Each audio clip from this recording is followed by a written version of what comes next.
Okay. So Lottie did really well today. Obviously we removed that eye and then also pulled that tooth and removed a small little epulus or kind of some gum tissue. Okay. So this is just kind of her dental chart. We did extract, so this was that real wiggly one. Okay. The top of the tooth was actually completely separated from the roots, so we did have to kind of go digging for those. So she did break that one. And then this tooth was a little bit wiggly, had some pocketing around the root as well. So they both came out, closed them up with some sutures. So we'll probably want to soften her food for a few days after surgery, just so she doesn't kind of crunch down on anything and pop those sutures. This tooth was already missing when we got in there and got started today. And then that epulus or that little kind of gum flap was located right here. So this is just kind of a diagram So you for just you. removed some tissue there? Yeah, yep. So we took the scalpel blade and just kind of cut it right off. So that will heal up as well. Might be a little bit sore. You might even notice a little bit of bloody nasal discharge from the eye removal. That tear duct does kind of connect to the sinuses there, so you may notice just a little bit of bloody nasal discharge. That's normal. Blood tinged drool is also normal, especially after eating the first few days after extractions. So if you see blood from the mouth or nose, as long as it's not a large amount, don't be too concerned.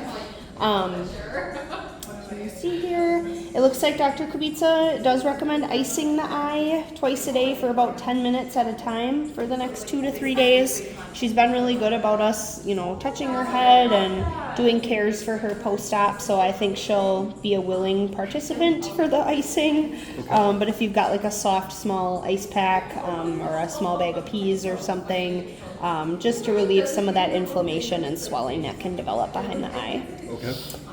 There are 9 sutures in the eye that we'll want to remove in 2 weeks, so we can set that up with a technician before you go. It's no additional charge to you. We just have her come back, we check that incision over, and then pop those sutures out. Wearing a cone is going to be really important for her for the next 2 weeks. We don't want her scratching at the eye, rubbing at the eye, popping any of those sutures out, so we want to keep her from disturbing that incision at all. Medications to go home. We're sending home some more Rimadyl, which it's going to be the same dose you were giving before, at 100 milligram size, half a tablet twice a day. Gabapentin, which you should have at home as well, continuing the half tablet every 12 hours, and then amoxiclav as an antibiotic, 1 tablet every 12 hours. And everything can be started around 6 o'clock tonight after she eats a small meal. Okay? When you get her home, again, something kind of soft, whether that's soaking her kibble or if you have canned food at home, feeding about a quarter of what you normally would, just for starters. We just want to kind of slowly reintroduce that food, just so we don't cause any stomach upset or anything like that. She did obviously get her Serenia this morning, so we don't expect any vomiting, but we just want a slow reintroduction of food. She might be a little bit groggy, a little bit not herself through the night and into tomorrow morning. That's pretty normal after anesthesia. But we've got a good pain management protocol on board for her, so I'm hoping she will be recovering pretty straightforward for you that way. Any questions you can think of right away on kind of the general discharge instructions? Is there any particular care we need to take with her eye as far as like when it gets goopy? Do we do anything? So if it gets, you shouldn't notice, like, there shouldn't be any really like goopy crustiness to the eye, but if it gets kind of bloody or it weeps at all, you can use hydrogen peroxide just around the incision, just to clean up any like blood that might dry there. She hasn't had any bleeding post-op, so it's looking really, really good right now, but hydrogen peroxide is okay to use around the incision. So what kind of warning signs would we be looking for?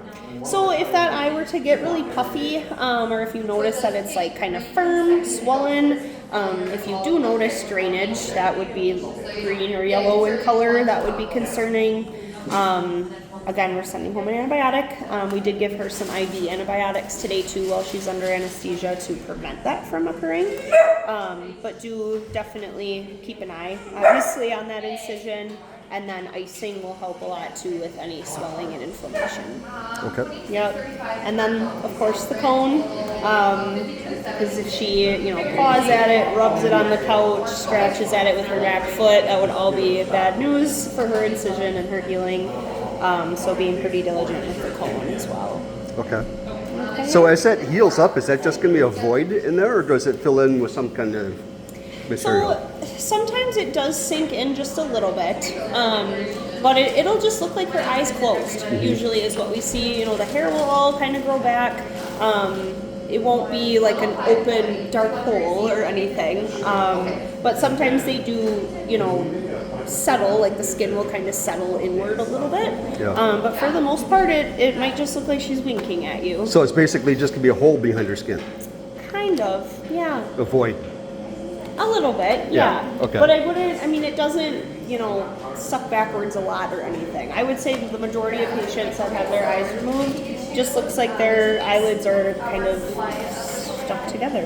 Okay. Because that is kind of how we suture it. Speaking of stuck together, Yeah. does the eyelids physically have to get cut on each end and then sewed together so that they grow together? Kind of, yeah. They do heal together, so They heal together, but how? Yep. How? So when they're sutured together right now. Yeah, so right now. you do have to kind of disturb the skin a little bit to kind of suture them and have them heal that way. Yeah. It's Yep. just the sutures will keep them together? Yeah. So there's no Yep. chance of it just popping open? Nope, as Without- long as she doesn't disturb it. Okay. There's sutures, behind that as well, holding like blood vessels and kind of muscle tissue and things together too. All right. So yeah, there's a few different layers of sutures. If anything opens up, Yeah, if you let you notice guys- a let you know? suture break, let us know right away, Okay. and we'll fix it up. All Yep. right. Good question. It's kind of an adjustment, but dogs do really well, especially if she couldn't see out of that eye anyway. She's not going to notice much of a difference once everything's, healed up. I'm kind of hoping, this is kind of terrible, but I was hoping that she's been so discomforted Sure. that this isn't going to bother her so much. Yeah, and the healing process is going to be a little uncomfortable, but once it's all kind of said and done, if that eye was causing her pain or if there was a lot of pressure behind that eye, she's going to be so much more comfortable now with it out. So, yeah. Yeah, all really good questions. This is a picture of kind of before and after. So this is the location of the tooth that we removed. I'll try to kind of compare it to the chart. So this would be her lower left jaw. So you can see the sutures there. Yep. This is just kind of some gum irritation from scaling and getting the tartar off those teeth. But So that's a before and after then? yeah, yep. So you can see along the gum line there's some discoloration and tartar accumulation on all of these teeth. So we scale all of that off. We polish the teeth up so they're nice and smooth so that tartar can't accumulate again. And this is the tissue removal? Yes. Yep. That epulus. So that's where that was too. Okay. Yep. And then just wanted to, yeah. And this was the tooth that was kind of wiggling around and totally broken off. So Kind of weird that she has symmetrical broken teeth. yeah, it is weird. If she was, if there was ever a toy that she played with or a cage that she chewed on or a stick that she carried the wrong way, hard to say what happened. But We just noticed one day at the other side that was broken Yeah. off and we had no idea. Sure. Yeah. Yep. Kind of wondering how long they'd been like that. Right? I know, it is kind of interesting, but yeah. So that's that for you. You can take all of this home. This is just our dental charting that we use. So any of like the teeth that had, for example, like a blunt tip or some minor enamel staining, we note that in our chart. It does highlight them as abnormal then, so you can just see which teeth have, either blunt tips where like the very tip of the tooth is broken off. Tooth number 206 was the one that had the epulus that we removed, that extra gum tissue. And then the extracted teeth are marked there as well. And then enamel staining would just be kind of changes to her enamel. So pretty minor abnormalities in the teeth, but just so you can kind of see how we do our charting. Okay. And then this was that missing tooth as well. But yeah, right across from each other. It's kind of interesting. I do have in this container, if you're at all interested, the teeth that we pulled. Sure. So you can take those with you too. I was actually going to ask for the eye, Oh, but- yeah? but I didn't want to make anybody angry.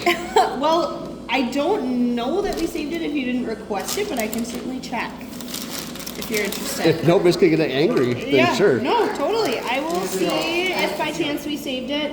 Otherwise, this here is just your Rimadyl and the antibiotic that we filled. Okay. So the directions are on there for you. I'll put the teeth in here, and then I will go check and see if by chance the eye was saved. Okay, So I'm going to give me take this just a out to my moment. car. Sounds good. All right. I do